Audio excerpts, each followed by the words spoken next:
Doctor Jibankrishna Saha সিবিআইয়ের পর ইডির হাতে গ্রেপ্তার। এবার বড়োয়া তৃণমূল বিধায়ক মোদি ফিরতেই 26-এর ভোটের আগে আবার তৎপর ইডি। 26-এর আগে কি বাংলায় ভোট পেতে ধরপাকড় খেলা? দেখুন, ইতিপূর্বে জীবনকৃষ্ণ সাহেব 13 মাস জেল খেটেছিলেন সিবিআইয়ের হাতে, তারপরে জামিন পেয়েছিল। এখন ইডি আজকে সকালে বাড়িতে গিয়েছিল। উনি পাঁচিল টপকে পালানোর চেষ্টা করেছিলেন, মোবাইলে ফেলে দিয়েছিল। পাঁচিলের হাইট উঁচু হওয়ার কারণে হয়তো উনি টপকাতে পারেননি, ওনাকে ধরেছে, গ্রেফতার করেছে। তো আমি দাবি তুলেছি একটা, যে আমাদের দাবি মানতে হবে, পাঁচিলের হাইট কমাতে হবে রাজ্য সরকারকে। তাছাড়া এগুলো কষ্ট পাচ্ছে, কারণ দুর্নীতির টাকায় তো খেয়ে শরীর স্বাস্থ্য ভালো বানিয়ে ফেলেছে, টপকে পালাতে পারছে না, বারবার অকৃতকার্য হয়ে যাচ্ছে টপকানোর ক্ষেত্রে। তো এখন ব্যাপারটা হচ্ছে, হঠাৎ এত তৎপর হয়ে উঠছে কেন ইডি বা কেন্দ্রীয় এজেন্সি? আমাদের একটা সন্দেহ হচ্ছে, নতুন করে বিজেমূলের বাইনারি তৈরি হচ্ছে না তো?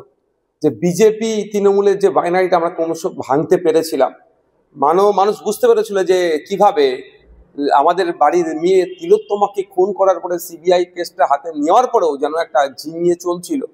যত সময় চার্জশিট না দেওয়ার ফলে জামিন পেয়ে গেল সন্দীপ ঘোষেরা, এই সমস্ত বিষয়গুলো আমাদেরকে ভাবছিল।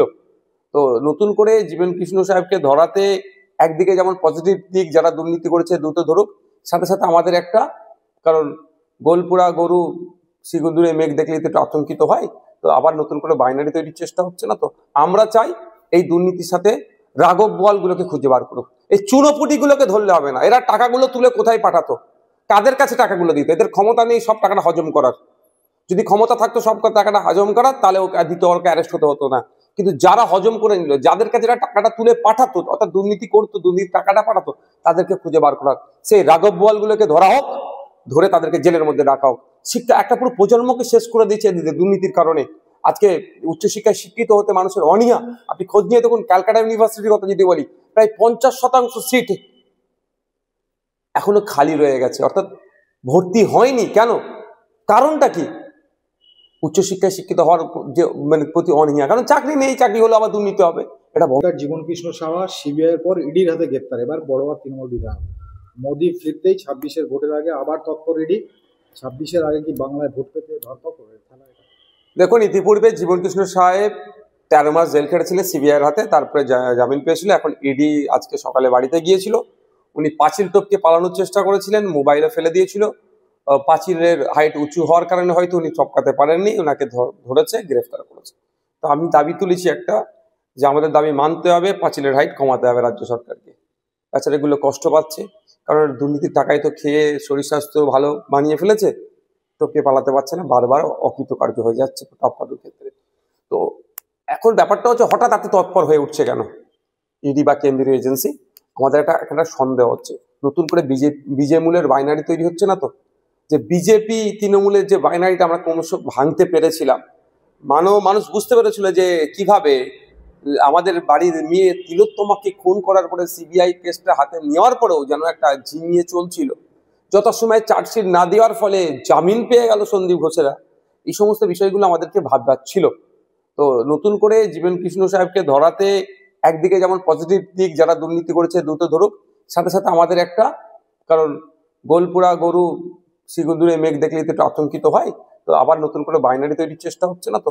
আমরা চাই এই দুর্নীতির সাথে রাঘব বোয়ালগুলোকে খুঁজে বার করুক। এই চুনোপুটিগুলোকে ধরলে হবে না। এরা টাকাগুলো তুলে কোথায় পাঠাতো, কাদের কাছে টাকাগুলো দিত? এদের ক্ষমতা নেই সব টাকাটা হজম করার। যদি ক্ষমতা থাকতো সব টাকাটা হজম করার, তাহলে ওকে দ্বিতীয়বারকে অ্যারেস্ট হতে হতো না।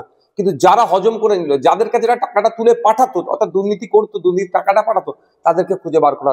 সেই রাঘব বোয়ালগুলোকে ধরা হোক, ধরে তাদেরকে জেলের মধ্যে রাখা হোক। শিক্ষা একটা পুরো প্রজন্মকে শেষ করে দিয়েছে দুর্নীতির কারণে।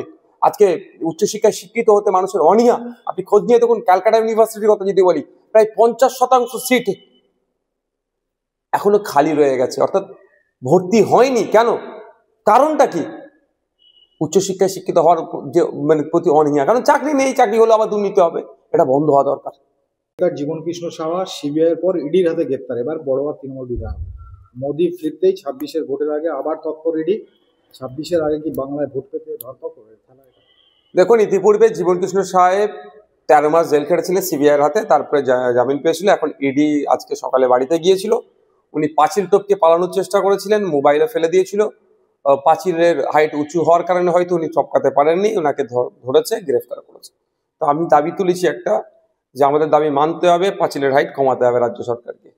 বেচারাগুলো কষ্ট পাচ্ছে, কারণ দুর্নীতির টাকায় তো খেয়ে শরীর স্বাস্থ্য ভালো বানিয়ে ফেলেছে, টপকে পালাতে পারছে না, বারবার অকৃতকার্য হয়ে যাচ্ছে টপকানোর ক্ষেত্রে।